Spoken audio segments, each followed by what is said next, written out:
অন্যদিকে মুর্শিদাবাদের নওদার ছবি আপনারা সকাল থেকেই দেখেছেন যে দফায় দফায় কিভাবে উত্তপ্ত হয়ে ওঠে নওদা। একদিকে দেখা যায় হুমায়ুন কবিরের সঙ্গে তৃণমূল কর্মী সমর্থকদের বচসা এবং হাতাহাতি, এবং একসময় হুমায়ুন কবিরের গাড়িতে ভাঙচুরও চালানো হয়। আর এই ঘটনায় ইতিমধ্যেই অ্যাকশন টেকেন রিপোর্ট তলব করেছে নির্বাচন কমিশন।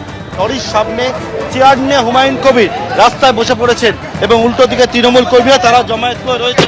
হুমায়ুনদা রাস্তা, পুলিশ এখানে পুরো তৃণমূলের দালালি করছে। নওদা থানার পুলিশের একটা অংশ তৃণমূলের মস্তান বাহিনী বেআইনি রিভলভার নিয়ে পুলিশের সাথে পুলিশের ব্যাগ ছিনতাই করে নিচ্ছে। পুলিশ তাদের বিরুদ্ধে কোনো অ্যাকশন করছে না। এর জন্য মুর্শিদাবাদের পুলিশ, এখানে অ্যাডিশনাল এসপি মজিদ খান আছে, সে কি করছে যে শুধু আমাদের হটাচ্ছে, আর এখানে মস্তান বাহিনী আমাদের উপরে চড়াও হতে আসছে। এর শেষ দেখে তারপরে নওদা ছাড়বো। রাস্তা কাছে আছে, রাতভর আর্মস নিয়ে মহিলাদের উপরে অত্যাচার করেছে, রাতভর পুলিশ নিয়ে। এর যতক্ষণ বিচার না দেবে ততক্ষণ পর্যন্ত নওদা থেকে যাচ্ছি না, যাব না। তৃণমূল শান্তভাবে উন্নয়নের উপর দাঁড়িয়ে ভোট করতে চাইছে, এবং হুমায়ুন কবির যে কীভাবে ভোট করতে চেয়েছে এবং কাদের স্পন্সরশিপ নিয়ে কোন চক্রান্তে ভোট করতে চেয়েছে সেটা তো সব ফাঁস হয়ে গেছে।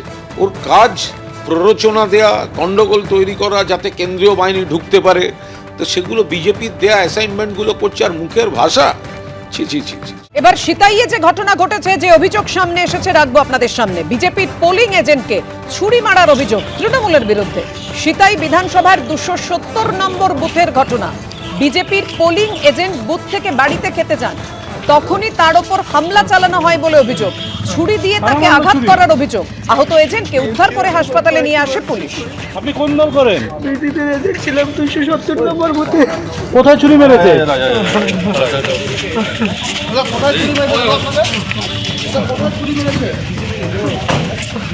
কি নাম আপনার? জাহানুর। আমি খাইতে গেছিলাম বাড়িতে, আমাকে টিএমসির হার মাত্রা। পানিহারি হাই স্কুলের সামনে বিজেপি প্রার্থী, কুমারগঞ্জের বিজেপি প্রার্থী শুভেন্দু সরকারকে মারধরের ঘটনায় এবার পুলিশের তৎপরতা দেখা যাচ্ছে। বানিহারি এলাকায় যেখানে মারধর করা হয়েছিল বিজেপি প্রার্থীকে, ঠিক সেইখানে এবার তল্লাশিতে নেমেছে পুলিশ।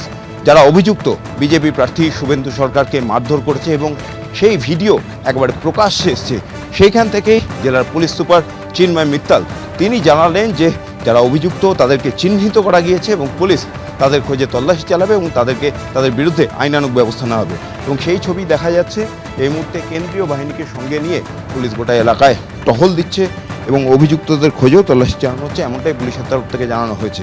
কিন্তু এখন প্রশ্ন, যেখানে বারবার নির্বাচন কমিশন অবাধ, শান্তিপূর্ণ, হিংসামুক্ত ভোটের কথা বলেছে, সেখানে প্রার্থী নিজেই আক্রান্ত হলেন কুমারগঞ্জে। সেখানেই প্রশ্ন উঠছে, তাহলে কোথায় ছিল কেন্দ্রীয় বাহিনী? সকাল থেকে যখন বিজেপি প্রার্থী অভিযোগ করছিলেন তাদের এজেন্টদের বসতে দেওয়া হচ্ছে না, বিভিন্ন জায়গায় জটলা হচ্ছে, তারপরেও কেন ব্যবস্থা নেওয়া হলো না? কেন বিজেপি প্রার্থীর উপর হামলা হওয়ার পর তারপর পুলিশ আর কেন্দ্রীয় বাহিনীর তৎপরতা দেখা গেল? এই নিয়ে প্রশ্ন কিন্তু থাকছেই। ক্যামেরা প্রীতম চক্রবর্তীর সঙ্গে ব্রতদীপ ভট্টাচার্য, এবিপি আনন্দ, দক্ষিণ দিনাজপুর। এই পুরো এলাকাটা তৃণমূল কংগ্রেস একটা জঙ্গল রাজ তৈরি করেছে। প্রাণসাগর থেকে শুরু করে চালুন, বাঁশুড়িয়া, অশোকগ্রাম, এই যে বিস্তীর্ণ এলাকা, এই এলাকাতে এর আগে আপনারা দেখেছিলেন যখন দিল্লিতে একটা ঘটনা ঘটেছিল করোনার সময়, তখন তবলিগি জামাতের তখনও এই এলাকার রোল পাওয়া গেছিল। তৃণমূল কংগ্রেস ভাবছে এই সমস্ত উগ্রপন্থী, উগ্র মানসিকতার মানুষে তাদের ভর দিয়ে তারা ভোটে জিতবে। তৃণমূল জিততে তো পারবে না, কুমারগঞ্জ হারবে এবার তৃণমূল। আমাদের প্রার্থী অভিযোগ করছে এবং তার বিরুদ্ধে আইনানুগ ব্যবস্থা নিতে হবে, তাহলে আমরা আগামী দিনে বৃহত্তর আন্দোলনের কথা চিন্তা হবে। কিছুক্ষণ আগেই যে খবর আপনাদেরকে জানিয়েছিলাম, নির্বাচন কমিশন আশঙ্কা প্রকাশ করছে যে বিকেল 4টের পর 3টে জেলায়, বীরভূম, মুর্শিদাবাদ এবং কোচবিহারে অশান্তির আশঙ্কা প্রকাশ করেছে নির্বাচন কমিশন।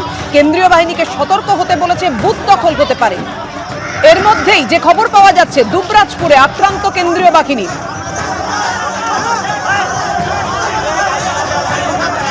দুবরাজপুরের ছবি রেখেছি আপনাদের সামনে। কেন্দ্রীয় বাহিনীর ওপর ইট বৃষ্টির ঘটনা ঘটল। পুলিশের গাড়িও ভাঙচুর করা হয়েছে দুবরাজপুরে।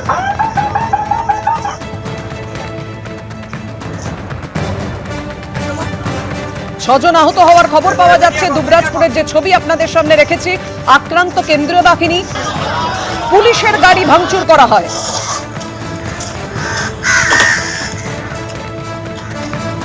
একেবারে গাড়ি ভাঙচুর, অশান্তির ছবি, ইট বৃষ্টির ছবি এই ছবিতেই স্পষ্ট।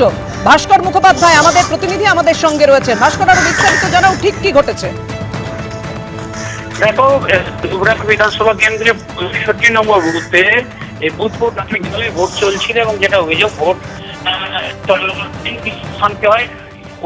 তারা একটা নির্দিষ্ট দলকে যখন ভোট দিচ্ছিলেন, কিন্তু সেই দলে ভোট পড়ছে না, অন্য দলে গিয়ে সেই ভোট পড়ছে। এই নিয়ে একটা অশান্তি চলছিল এবং অশান্তিতে প্রায় ঘন্টাখানেক ধরে চলছিল। এবং এরপরই কেন্দ্রীয় বাহিনীর জওয়ান যারা ছিলেন তার থেকে অতিরিক্ত কেন্দ্রীয় বাহিনী জওয়ানদের সঙ্গে তর্কাতর্কি শুরু হয়। না, আমাদের প্রতিনিধির সঙ্গে আমাদের যোগাযোগ বিচ্ছিন্ন হয়েছে। আপনারা দেখতে পাচ্ছেন সেই মুহূর্তের ছবি আপনাদের সামনে রেখেছি। দুবরাজপুরে আক্রান্ত কেন্দ্রীয় বাহিনী, কেন্দ্রীয় বাহিনীর ওপর ইট বৃষ্টি হয়, পুলিশের গাড়ি পর্যন্ত ভাঙচুর করা হয়। এবিপি আনন্দ, এগিয়ে থাকে, এগিয়ে রাখে।